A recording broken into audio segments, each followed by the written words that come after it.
apa advice lu untuk orang-orang yang mau investasi di kripto?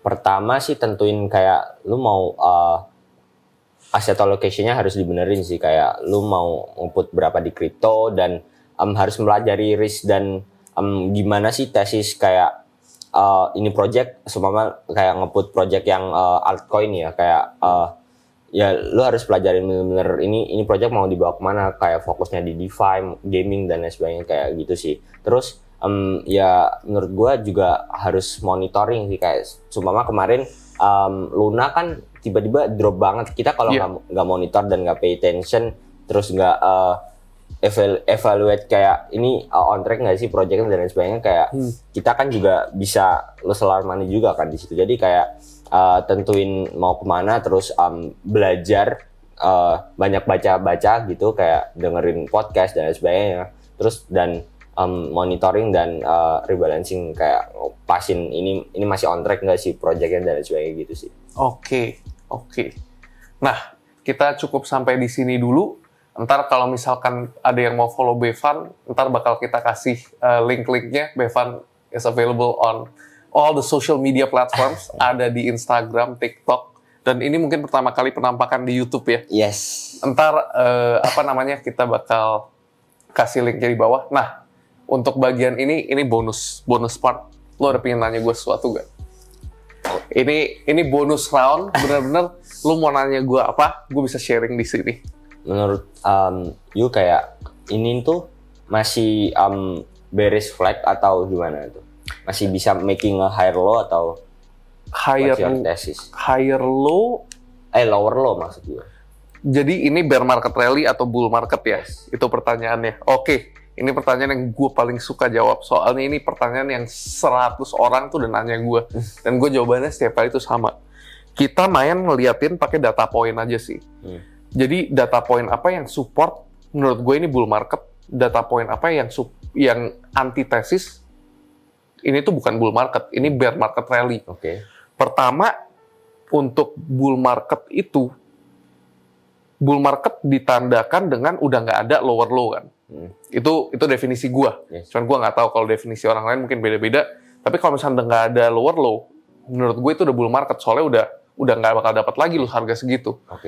Kalau misalkan bear market rally, either lu bakal visit harga segitu lagi, atau bisa lebih rendah. Itu bear market rally. Nah, kalau dari statistik sendiri, bear market rally itu tertinggi untuk US stock market in the last 80 years, itu sepanjang 100 hari lebih, dan total gain-nya itu 25%. S&P 500 tuh terakhir bottom di 3636. Dia itu kalau misalkan mau mengalahkan rekor bear market rally itu naik 25% di angka 4.500-an. S&P 500 tuh terakhir nyentuh poin tertinggi itu 4300. Jadi itu masih within the range of bear market rally. Tapi kita mesti ngeliat juga nih, ini terakhir nih crypto drop parah kan. Itu gara-gara dollar index naik. Dan gue juga ngeliat inflasi bener udah turun dari 9,1 ke 8,5. Inflasi turun, orang langsung mikirnya tuh front run semua nih. Front run tuh mau cepet-cepetan. Wah, ini menurut gue Fed bakal pivot. Tapi menurut gue Fed itu nggak akan pivot secepat itu. Rate yang baru dinaikin nggak mungkin langsung turunin lagi. Kenapa gue pikirnya begitu? Itu berarti Fed-nya pelin-pelan dong. Kalau Fed pelin-pelan begitu, orang di Amerika akan lebih tidak ada kepercayaan terhadap Fed. Jadi itu political reason lah. Tapi there is both sides of the story yang kayak menurut gua ini bisa jadi bear market rally, ini bisa jadi bull market baru udah dimulai. Tesis apa yang support bear market rally? Itu pertama, inflasi. Inflasi itu sebenarnya udah menurun tapi tetap di angka yang tinggi. Di 8,5% itu jauh dari target Fed yang mereka ngomong 2%. Kalau misalkan dari sisi inflasi sendiri, kalau rate tetap di angka 3,5, kenaikan suku bunga akhir tahun kan prediksi 3,5 ya.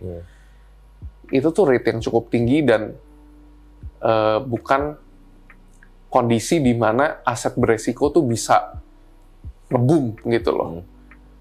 Terus kalau misalkan kita ngelihat dari global macroeconomic condition, ini housing crisis belum kelihatan ujungnya, baru unjuk gigi doang nih.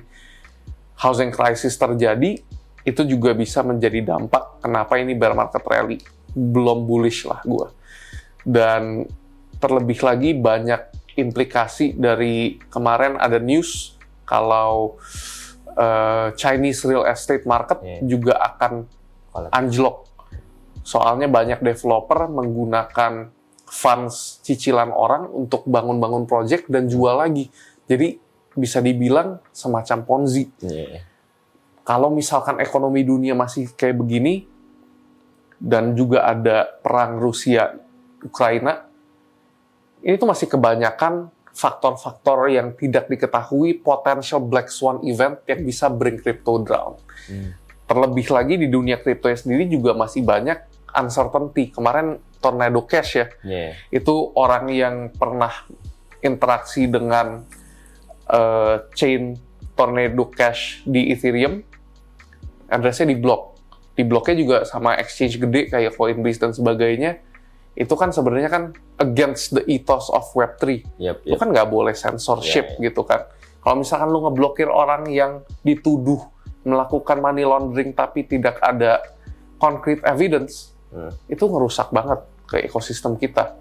Sampai sekarang lagi banyak debat di crypto Twitter.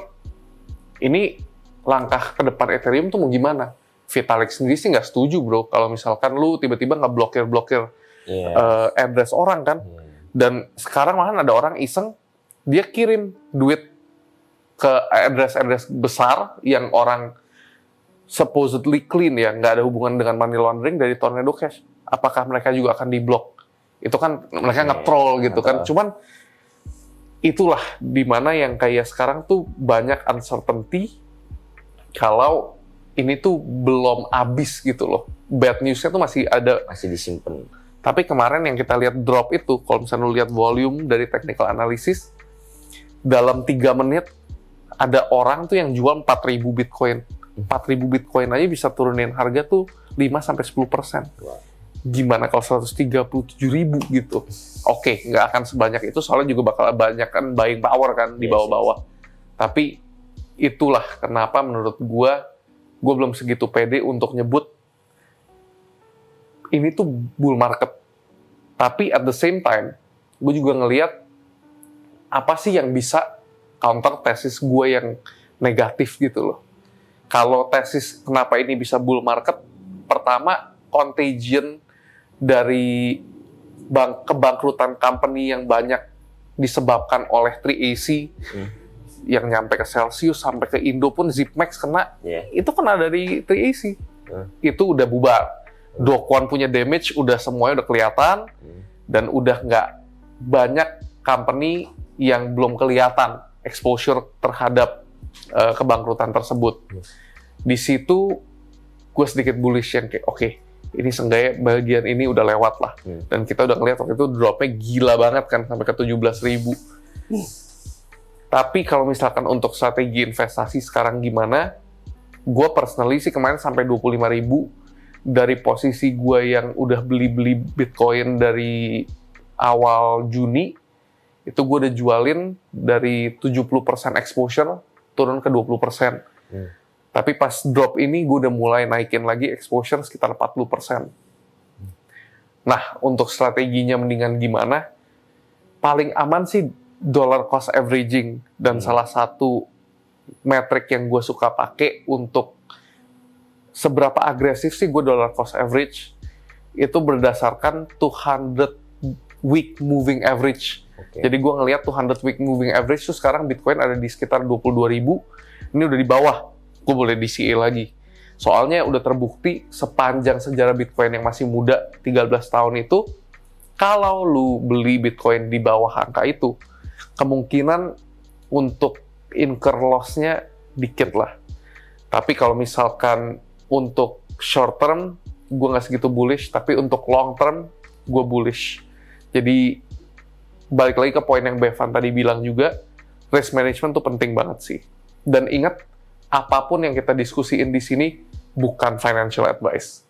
Ini semua cuman edutainment, education and entertainment. Semoga kalian bisa menyerap juga ilmu-ilmu di sini tuh nggak boring gitu ya kita provide-nya.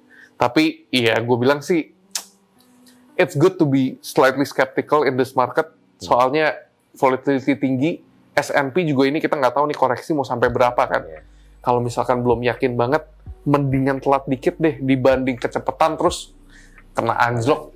Aduh, kacau. Tapi ya begitu sih. Jadi so far kayak lu sendiri udah beli? Udah beli lagi. Udah mulai DCA? Udah. Itu kayak what's your strategy? Kayak belinya berapa persen? Oke, kita masuk ke topik yang sedikit lebih advance. Kalau misalkan gue DCA itu gue ngelihat Bitcoin logarithmic regression band. Jadi itu mirip-mirip angkanya sama 200 weekly moving average. Bitcoin tuh turun seberapa dalam dari angka weekly moving average itu, semakin dalam gue punya DC itu makin kenceng. Kalau misalkan let's say Bitcoin sekarang di 21.000, 5% di bawah. DCA gue misalkan amount-nya biasa cuma 3% per minggu. Ini gue gas 3,3%. Dan kelipatan tersebut gue adjust according to the risk. Kalau misalkan curve risk gue rata, gampang. Misalkan gue melebihi 10%, tiap kali dropnya 5%, kelipatan 5%, gue ngegasnya lebih kenceng 10%. Tapi kalau misalkan gue curve-nya lebih kayak X kuadrat, semakin turun gue multiply-nya makin kenceng. Gitu. Tapi gue sendiri prediksi bottom itu harusnya nggak tembus di angka 12-14 ribu. Jadi gue udah siap ngabisin duit, itu tuh di angka segitu. Gue benar-benar udah siap 0% cash untuk crypto portfolio doang ya, bukan maksudnya gue gadein rumah orang tua gue, terus gue masukin crypto semua, enggak. Tapi gue siapin portfolio crypto gue itu cash yang ada di account Binance, toko kripto, apapun itulah. Itu gue masukinnya itu semua di sana sih. Gitu. Di angka segitulah. Itu worst case scenario. Kalau misalkan nggak nyampe ke sana, gue megang cash, I'm not sad juga. It's still not losing money in a bear market is better than losing money in a bear market. Lu nggak usah make money, asal lu nggak hilang duit. It's better than 50% of the population. Gitu sih. Sip, that's a great insight sih. Thank you bro. Wow. Oke, kalau gitu untuk sekarang segitu dulu ya. Sampai ketemu di Wakmi Podcast selanjutnya.